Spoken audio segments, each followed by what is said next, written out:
Hi, welcome back to the Watchung Booksellers Podcast, where we bring you conversations from our bookstore's rich community of book professionals who talk about what they do for the love of books.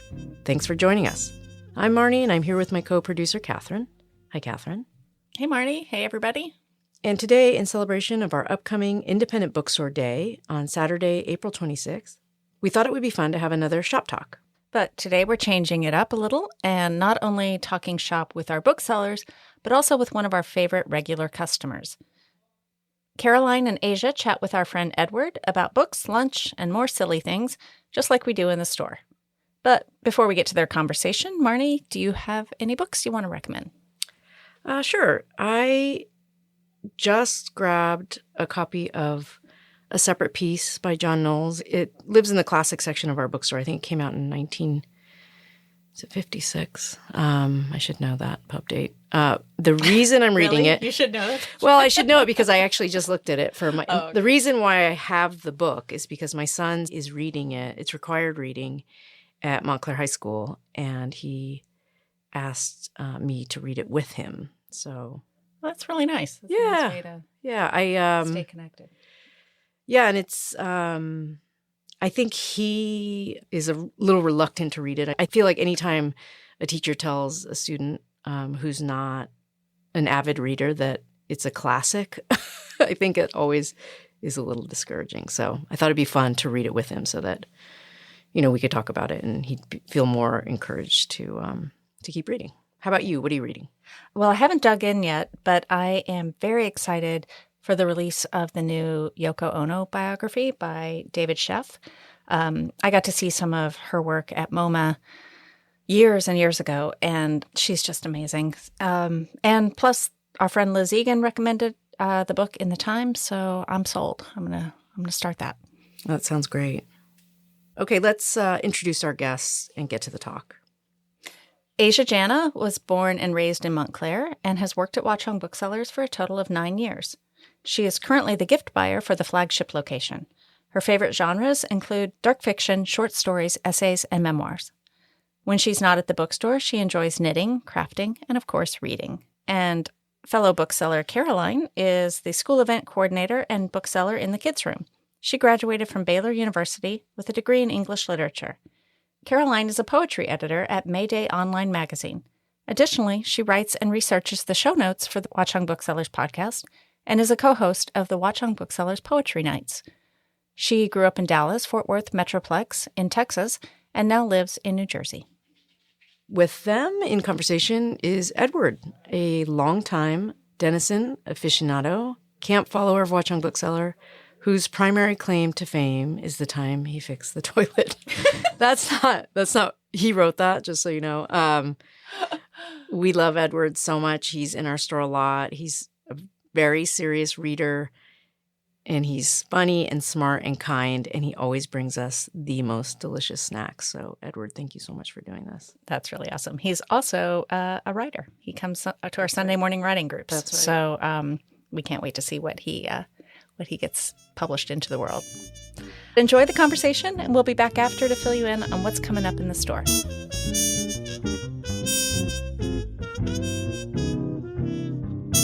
Good morning. Good morning. Hi, everyone. I'm Caroline. I work at the bookstore. I'm Asia. I also work at the bookstore. I'm Edward, and I don't work at the bookstore. Yet. They have been threatening that too, but... You're like honorary staff, though, I think. Okay. Yeah, but you don't want to, the place that you go every week to get away from work, you don't want to work at. I have, in fact, in the past worked in bookstores, and it was fine. Okay, tell us about that. When did you work in bookstores? Back in the late 1900s. If you can imagine what it was like. We didn't have computers on every desk. We did have SKUs. Did you have scrolls and quill pens? We did not. We had those little zigzag machines that you put a card in so that you could actually maintain the transaction and then send those into the corporate headquarters of B. Dalton Booksellers. I don't even know what that looks like. You're going to have to show me a picture later. I'm sure it's available on Wikipedia somewhere. That's crazy. How old were you? College age, something like that, yeah. In as much as I was in college. But that was good. I mean, we had 3 stores in the part of central New York where I was, and at one point or another, I worked at all of them. What was the staff like at all? They were cool, but they were not as cool as you.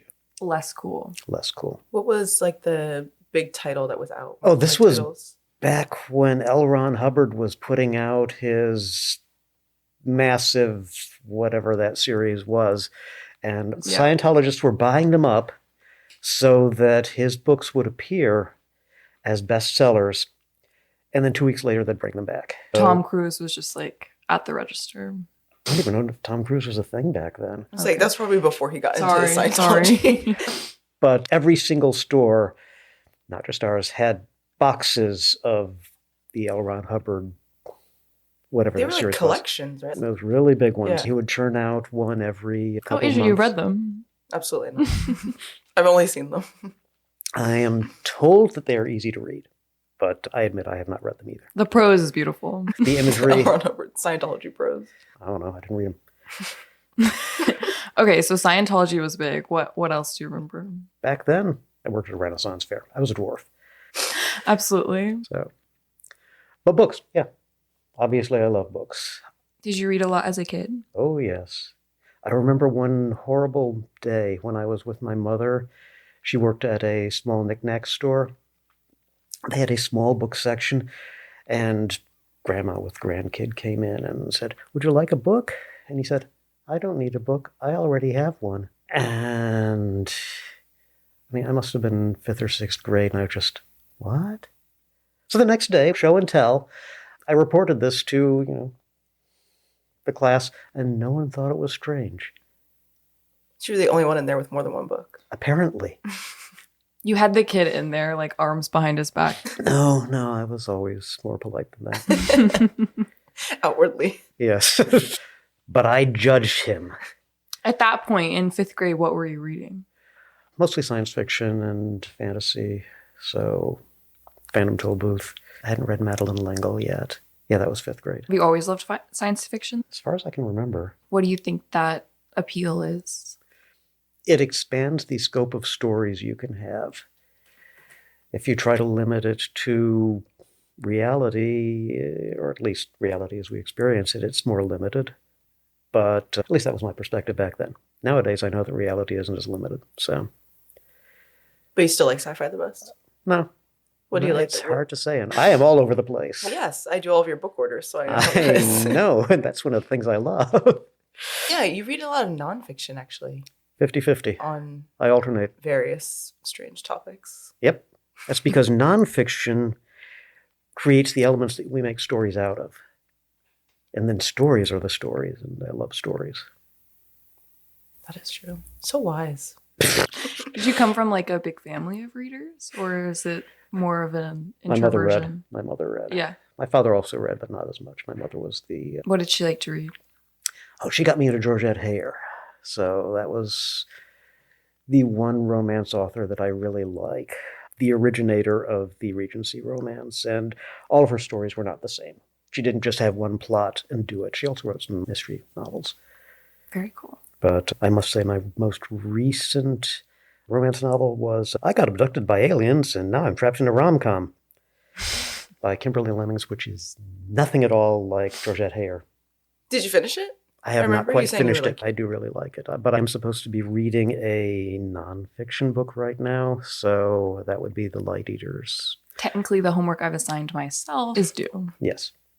Light Eaters is supposed to be a good book. A lot of people have said very good It things. is really cool, and it's about the different ways that plants experience the world and how plants can actually see and focus. They can make out patterns in other creatures.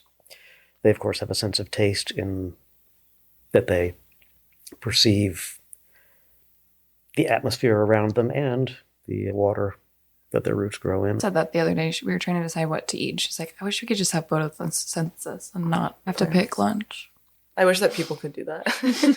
We're working on it. I think that's what we should be focusing on, photosynthesizing as people. Okay. I think that'd be really cool. So when did you start coming to Watchung Booksellers? I do not remember. I lived in Montclair, and just one day I overshot on the train ride back from Manhattan. And I got off here at Watchung And hey, there was a bookstore there.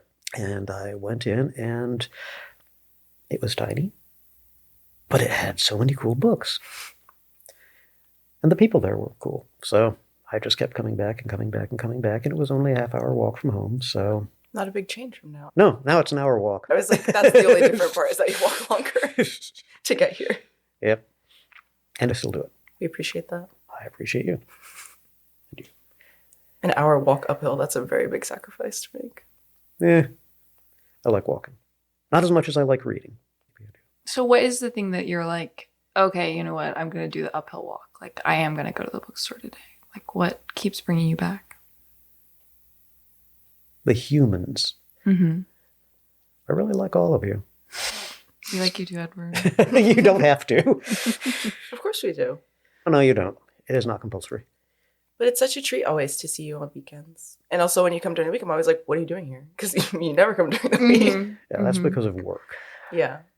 But it gets baked into the like mutual routine. Yes. And I feel like it is nice to have a lot of our regular relationships that feel like they transcend the transactional nature of retail. And that's always more meaningful. Yep. It is, in fact, a community, as they always advertise, but it really is. So, and you need more community in your lives. Yeah. And not necessarily an enforced community, but a voluntary community is nice. Yeah, because, I mean, there is an obligation for us to show up because we're getting paid. But there's really no obligation for you to come back week after week. Yes. Oh, you've given him an idea. No, he's not coming back. Yeah, no. As we established, I will always come back. Even if it says a ghost. It's a ghost. You can be, we actually do have a bookstore ghost, but you can replace the ghost that we already have. We'll tag team in and out. Okay. Who's the ghost? I don't know Working if we've space? like officially named it, but Okay. we do, at least at 54, we have a very mischievous Okay. presence in there that knocks the books over and flickers the lights and stuff like that. Does anyone here know Archie and Mehitable by Don Marquis? Mm-mm. Okay. Weird free verse poet from the early 1900s. And the main book is a series of free verse poems written by a cockroach, Archie, who Sounds like a kid's book. It is so not. Okay, sorry. No, nothing to apologize about. There are a bunch of kids' books right now from the perspective of a cockroach. Yeah. There's a birthday party one. It's amazing. Yep. No, he goes out and he jumps up and down on the keyboard of a typewriter. And because he's just a cockroach, he can't do caps. So everything's in lowercase, and he doesn't bother with punctuation because he's lazy. One of the opening lines is, "You ask me if I believe in ghosts. I do not. If you had known as many ghosts as I had, you would not believe in them either."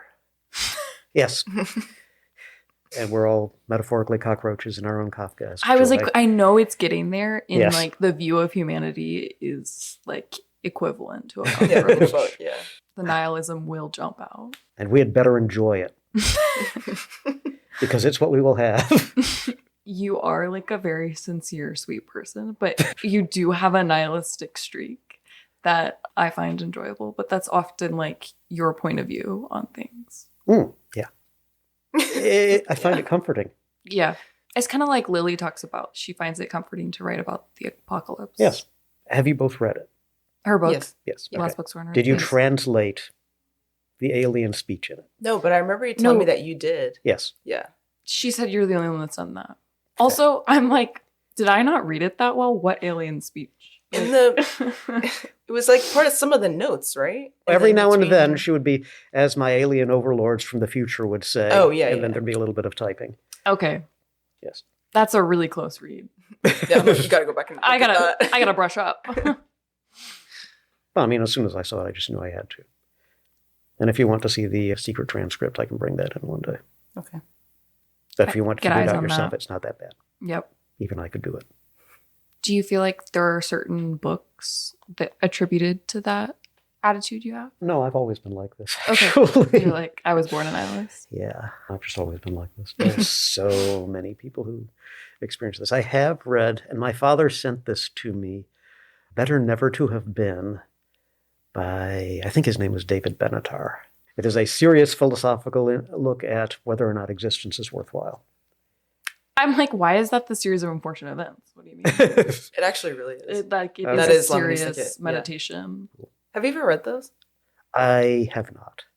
I can't decide if tonally they would inspire you or annoy you. I know. I'm kind of like, Yeah. I feel like the plots, though, I think you would actually really like. You would enjoy the story a lot, I think. I think you'd find it really funny.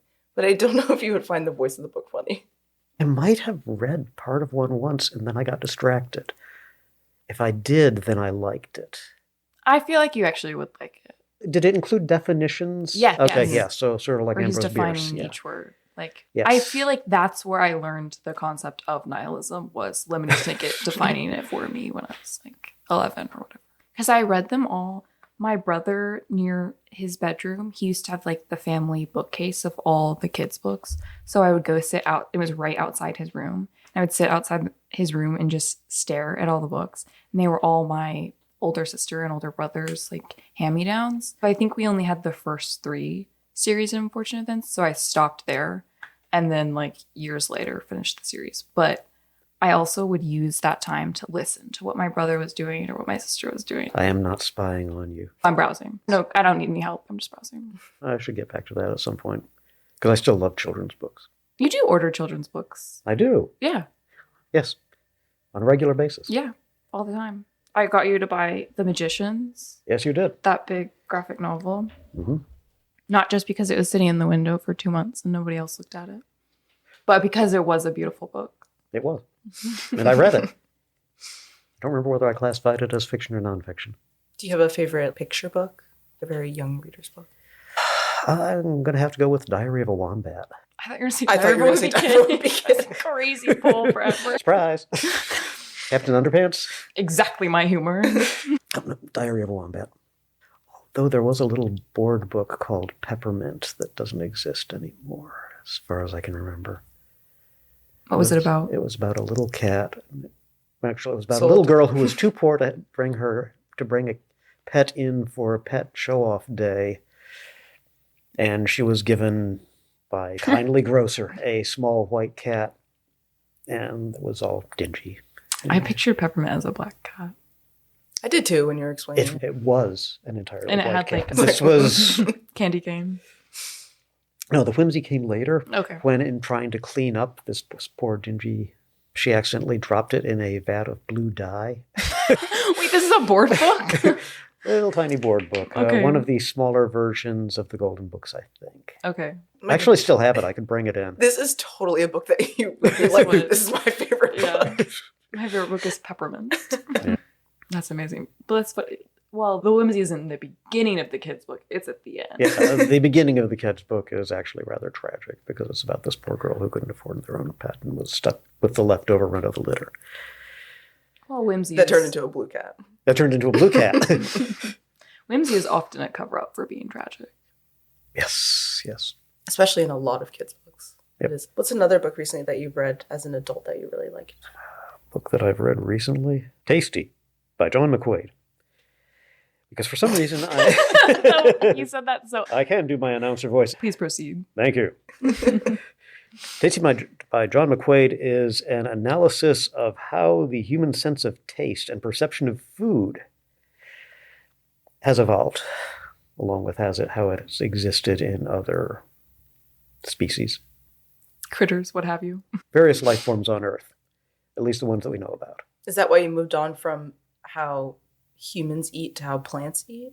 You're like, oh, I'm going to continue this slow streak. It is sort of tied in with it. I am currently writing science fiction. Yay!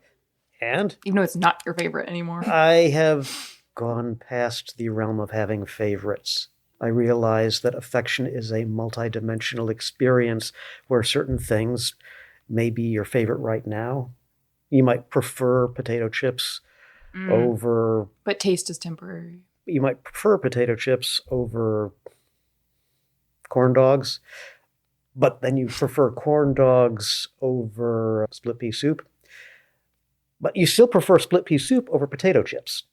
It is a contextual experience. That's why always deciding what to eat is so hard. Yeah. What's my favorite thing right now? I was like, that's why best friend isn't a person, it's a category. Yes. Okay, so you're writing science fiction. Yes, I'm and- writing science fiction, and it involves a cook. And so it takes place with aliens, and it's got food. Is there a kindly grocer? There is a very, very depressed grocer. There were a trio of farm kids who had a chocolate stand. What happened to them? I was trying to remember other food-related people. There are some very, very creepy spice salespeople. The Spice Girls. Yeah, actually, we're both girls. British? They are not. Okay. They all come from a planet called Emerald. Very sad. Very sad planet. Well, it's totally misnamed because everything there is red, but life is cruel. Well, you could have a white cat named Peppermint and then it ends up blue. You could. Anything can happen. It's The way of science temporary. fiction. But the kids are fine. They went back to their farms, and they'll probably show up again in a later episode. Did you ever read, Evelyn and I were talking about, I think it's called Sophie's Philosophy, that book about a 14-year-old who gets a letter in the mail that says, like, who am I? And she goes on this whole, like, philosophical I like it. I haven't journey. heard of it. Yeah, it's a, like, translated French novel. Maybe I'll Of see it. course. She said her high school English teacher recommended it to her in high school, which is kind of a crazy pull, but I bought it the other day randomly. Definitely order it for me. I feel like you would like it, Good but chance. I haven't read it, so I don't know. I will not blame you. Is it a graphic novel or it's a regular novel? No, it's just a regular novel. I don't know. Asia, what's a book that you've made Edward read from working here? Wow, I'm like, I don't think anything. There have been some books that I haven't read that I've seen that I'm like, oh, Edward would probably really like this.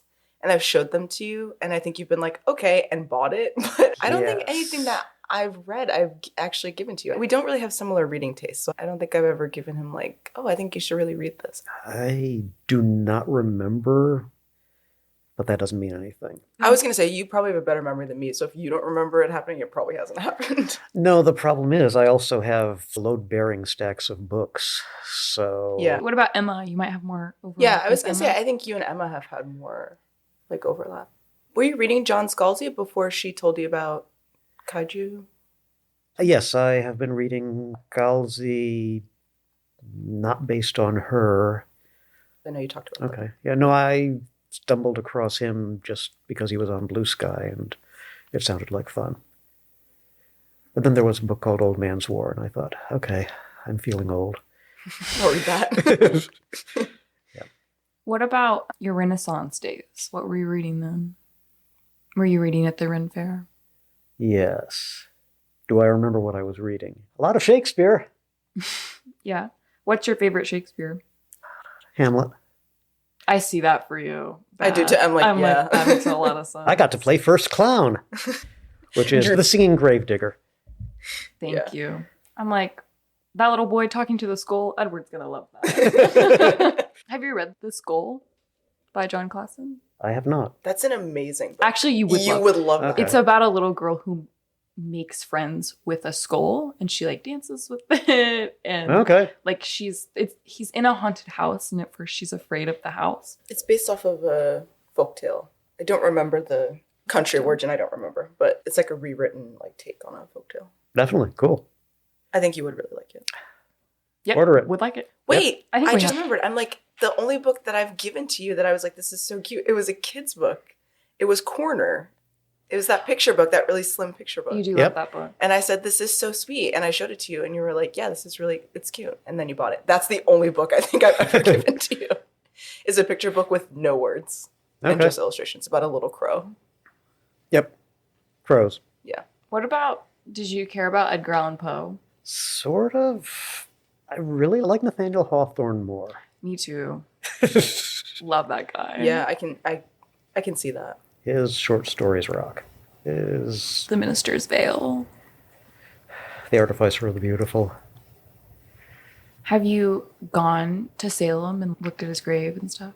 I have been in Salem once, and it was tiny and not as exciting as I was hoping. My girlfriend at the time had discovered that she was a descendant of one of the witches.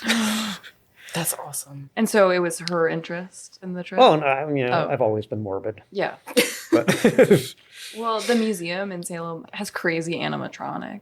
back then, it was not as exciting. Okay. No, they're not high tech. Yeah. That's what makes them a little Back then it was not as exciting. It was maybe one or two occult bookstores, and that was it.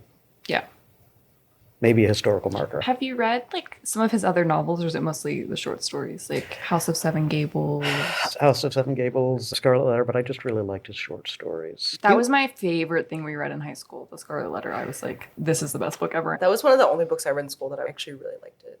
Because all the books that normally you read in school are classics, which I'm not a huge fan of. So that was the only one where I was like, wow, this is actually really interesting and not boring. I like reading classics and modern classics too. I do too. Like ones that are more contemporary, not actual literature. I mean, obviously I like non-literature, and I have trouble dividing between the two. But for some reason, I really like Canadian authors. Which Canadian authors?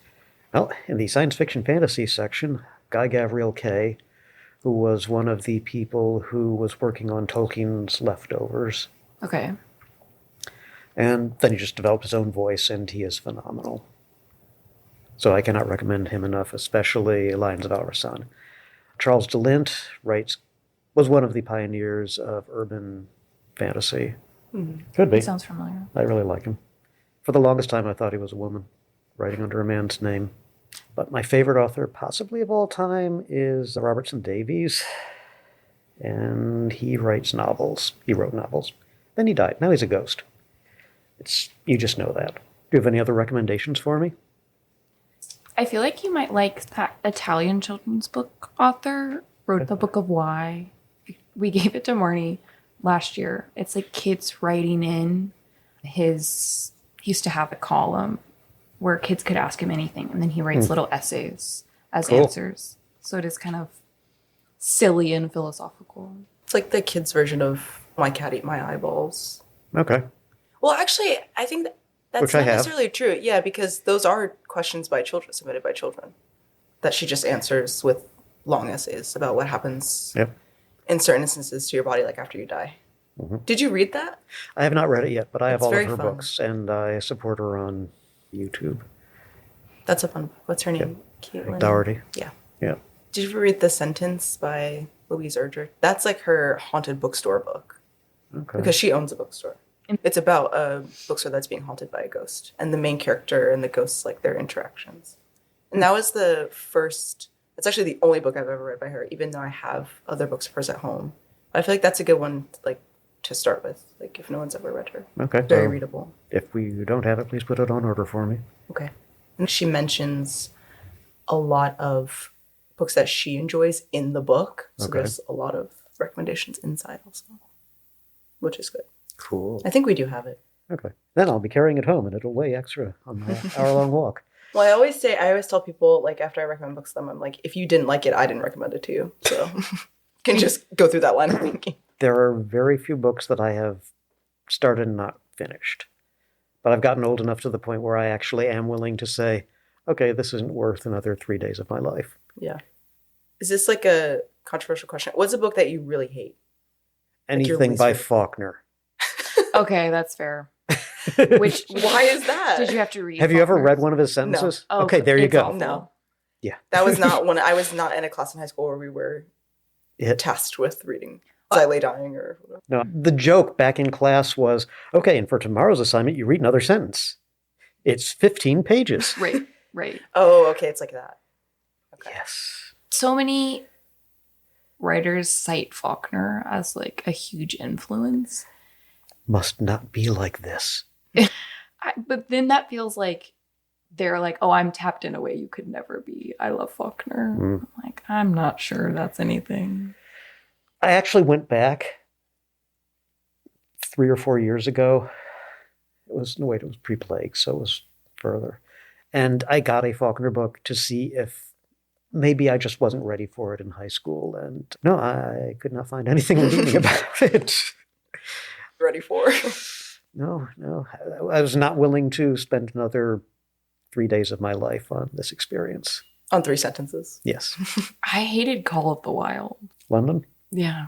I was like, I don't want to read about these little wolves. I've only read his science fiction. That's the only book I remember not finishing for school and having to do this assignment anyway. What weird part do you remember of Dickens? I love Dickens, but That's fine. What That's weird part? That's fine. Yep, you're allowed to. Okay, great. Of like which book? Anything. Cities, What is like- this one piece that you remember that is just a throwaway that for some reason sticks with you?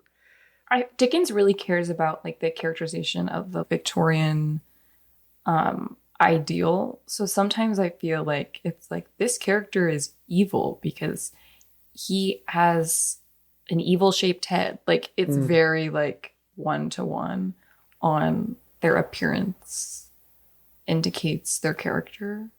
So I often feel like he describes how ugly a character's hair is for like 3 sentences or something.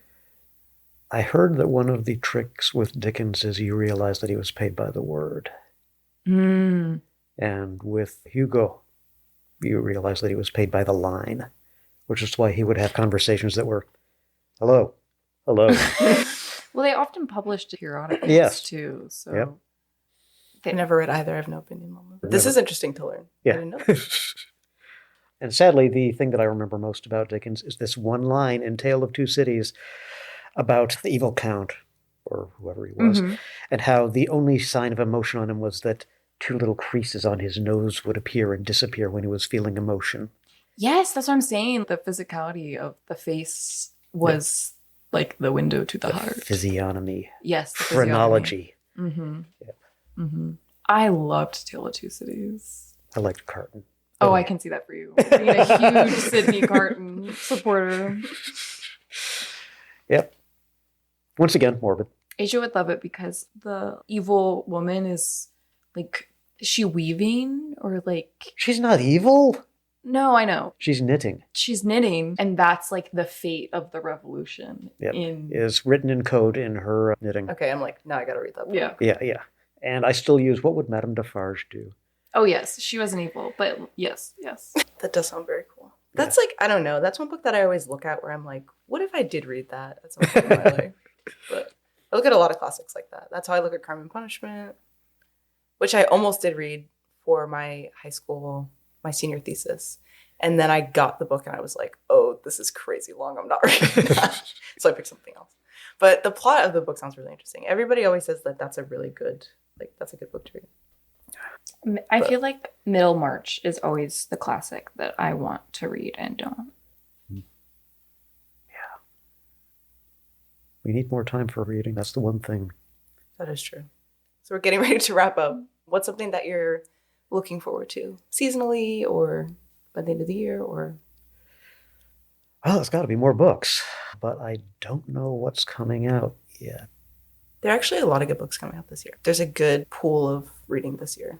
Last year, though, was when I got into Scalzi, so getting into people's back catalogs also helps. Yeah. So I guess I'm looking forward to more back catalogs. I'll have to find someone's back catalog to recommend to you that maybe you'll despise just as much as Faulkner. Excellent. That's what I'm looking forward to. Wait, Haruki Murakami has a new book out. Yeah. I have to read that. Caroline? What am I looking forward to? Yeah. I want it to be spring. Asia, what are you looking forward to? I am looking forward to warm weather because it'll get me outside more, which will be nice. Independent Bookstore Day is soon. I'm Yes. looking forward to that. It's like a big bookstore party. So it'll be fun because we have a lot of treats planned. Excellent. Yeah. Dylan's been hand pressing hundreds of buttons. Yeah. Ooh. Evelyn and I have been cooking up a storm for IBD. So The merch team has been Yep. on 100. yeah. Already have the t-shirts on order. Well, I think we have to open the store. Yeah. So that Edward can get his books. Good to see you. As always, it is And we'll see you excellent next to weekend. Bye. Take care. Goodbye. Thank you, Asia and Caroline, for the shop talk and for all your hard work. And thanks to Edward for being such a great customer. Listeners, you can find a link to any of the books they mentioned in our show notes and at watchungbooksellers.com. We're so excited that Thursday, April 24th, we are going to have our first live Watchung Booksellers podcast with Alice Elliott Dark and Dagmara Dominchik, leading a conversation about one of our favorite books, Loved and Missed by Susie Boyd. Tickets are on sale now, and the book is available in the store, so come prepared to share. And don't forget to come in Independent Bookstore Day on Saturday, April 26th. We have a lot of great special merchandise, discounts, and a live recording booth. Come talk about your favorite book, and we'll add it into the show. And we've got 2 great events on Tuesday, April 29th. In the store, we're hosting Kwame Alexander to talk about his new book, Say Yes, based on his commencement speech at American University last year. And at the Montclair Public Library, we are hosting Anne and Claire Berest to talk about their new novel, Gabrielle. You can get details and purchase tickets for all of these events through our newsletter, show notes, or at watchungbooksellers.com. The Watchung Booksellers Podcast is produced by Kathryn Counsell and Marnie Jessup, and it's recorded at Watchung Booksellers in Montclair, New Jersey. The show is edited by Kathryn Counsell, and original music is composed and performed by Violet Mujica. Art and design and social media by Evelyn Moulton. Research and show notes by Caroline Shurtleff. Thank you to the staff at Watchung Booksellers and the Kids Room for all their hard work and love of books. And thank you for listening. If you enjoy the show, please like, follow, and share it. You can follow us on social media at Watchung Booksellers. And if you have any questions or ideas, you can reach us at wbpodcast@watchungbooksellers.com. We'll see you next time. Until then, for the love of books, keep reading.